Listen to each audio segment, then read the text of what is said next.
السلام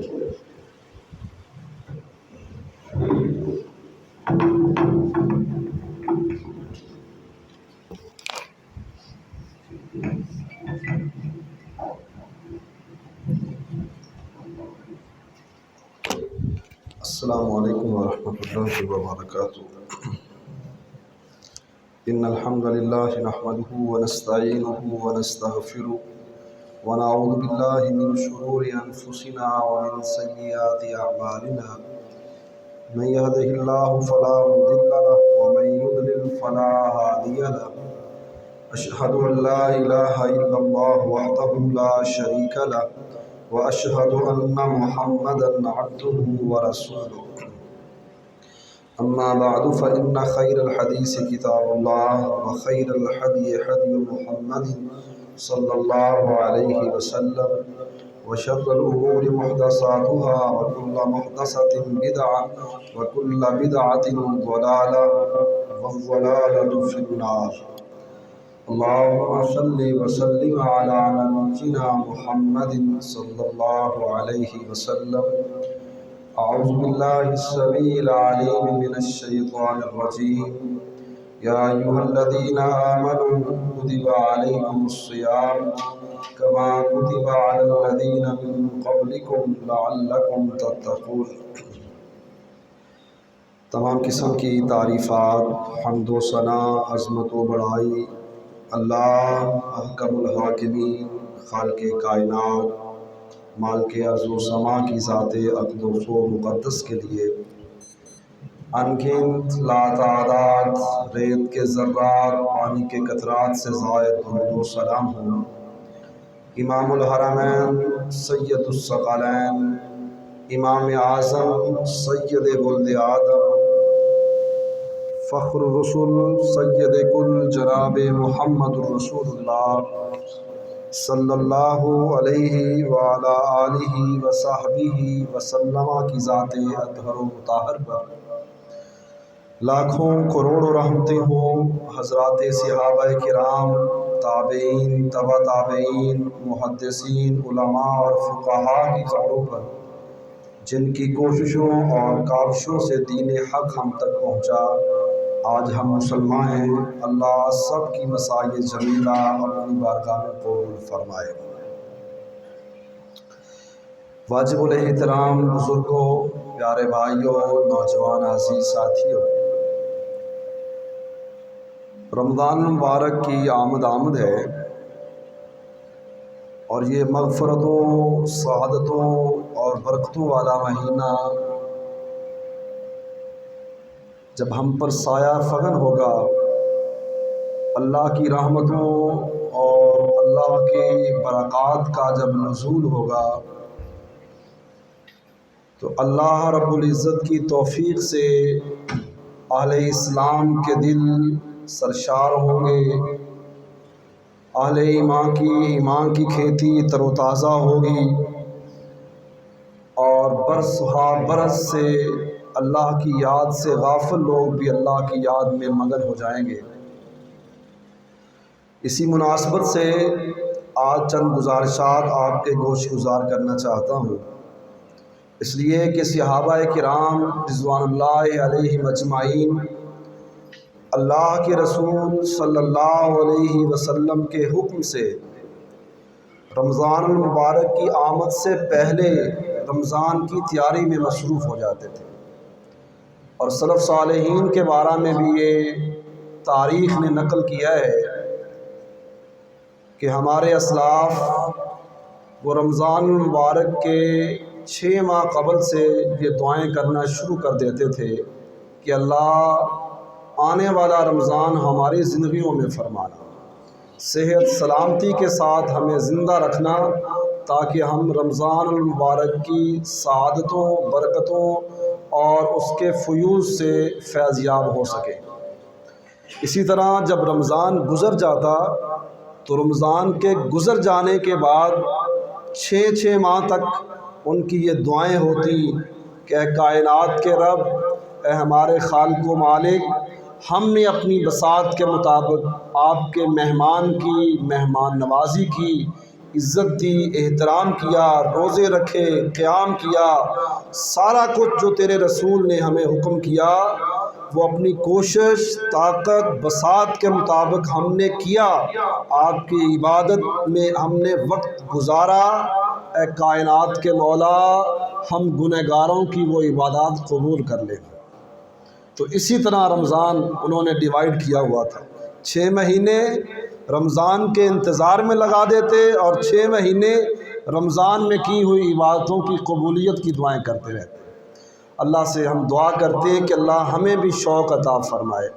اللہ ہمیں بھی اس طرح کا جذبہ اور اس طرح کی سوچ عطا فرمائے۔ قرآن مجید میں اللہ رب العزت نے 90 مرتبہ 10 کم 100 مرتبہ اہل ایمان کو مخاطب کیا ہے۔ ایمان والوں کو، دین والوں کو، اپنے اور اپنے رسول کے ماننے والوں کو یا ایھا الذین آمنوا کہہ کر مخاطب کیا ہے۔ صحیح البخاری میں حضرت عبداللہ بن مسعود رضی اللہ عنہ فرماتے ہیں کہ جب قرآن مجید میں اللہ رب العزت ان الفاظ سے خطاب کرے، مومنوں سے اللہ رب العزت بات کرے تو مومنوں کو توجہ کرنی چاہیے۔ یا ایھا الذین آمنوا کے الفاظ کے بعد یا تو کائنات کا رب کسی بہت مہلک چیز کی، کسی بہت گھٹیا چیز سے اللہ رب العزت منع کرنے والے ہوتے ہیں، یا پھر اللہ رب العزت ان الفاظ کے بعد، اس خطاب کے بعد کائنات کا رب کسی بہت اہم چیز کا حکم دینے والے ہوتے ہیں۔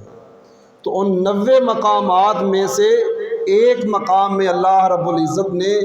مجھے، آپ کو، مومنین کو، مسلمانوں کو مخاطب کر کے یہ کہا، یا ایھا الذین آمنوا، اے ایمان والو، اے ایمان والو۔ دوسرے تیسرے کے ساتھ اللہ کی کوئی بات نہیں ہے، توجہ وہی کرے گا جو ایمان والا ہے، کان وہی دھرے گا جو صاحب ایمان ہے، جو اللہ پر، اللہ کے رسولوں پر، اللہ کی کتابوں پر ایمان رکھنے والا ہے۔ اللہ کی ان کے ساتھ بات ہے۔ ایمان بنیادی طور پر 3 چیزوں کا نام ہے: زبان سے اقرار کرنا، دل سے تصدیق کرنا، اور پھر اس کے مطابق اپنی زندگی کے اعمال کرنا۔ ان 3 چیزوں کا نام ایمان ہے۔ اگر زبان سے اقرار نہیں ہے تو انسان کافر ہوتا ہے، اگر دل سے تصدیق نہ ہو تو انسان منافق ہوتا ہے، اگر زبان سے اقرار بھی ہو، دل سے تصدیق بھی ہو، لیکن اس کے مطابق عمل نہ ہو تو یہ انسان فراڈیا ہے، دھوکے باز ہے، یہ اللہ کو، اللہ کے رسول کو، اسلام کو، دین کو، مسلمانوں کو یہ دھوکہ دینے والا بہروپیہ ہے۔ اس لیے کہ یہ 3 چیزیں جب ملتی ہیں تو ایمان بنتا ہے۔ اور ایمان کتنی چیزوں پر لانا ضروری ہے؟ 6 چیزوں پر۔ اللہ پر ایمان، رسول اللہ پر، باقی رسولوں پر ایمان، اللہ کی کتابوں پر ایمان، یوم آخرت پر ایمان، اچھی بری تقدیر پر ایمان، اور اللہ کی کتابوں پر ایمان۔ یہ ایمانیات ہیں، 6 طرح کی ایمانیات۔ ان 6 چیزوں پر کامل مکمل ایمان ہو، اقرار ہو، دل کی تصدیق ہو، اور پھر اس کے مطابق عمل ہو۔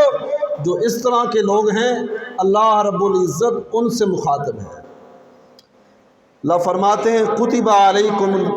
علیکم الصیام کما کتب علی الذین من قبلکم لعلکم تتقون۔ اے ایمان والو، تم پر روزوں کو فرض کر دیا گیا ہے۔ یہ صرف تم پر ہی نہیں، یہ پہلے جو امتیں گزری ہیں ان پر بھی یہ فرض کیے گئے تھے، اور مقصد یہ ہے ان روزوں کے فرض کرنے میں، ان کی فرضیت میں مقصد یہ ہے لعلکم تتقون، تاکہ تم پرہیزگار بن جاؤ، اللہ سے ڈرنے والے بن جاؤ، تاکہ تم اس دنیا سے آنے کے بعد قبر کے عذاب سے بچ جاؤ، جہنم کی ہولناکیوں سے بچ جاؤ۔ فائدہ اللہ کا کوئی نہیں ہے،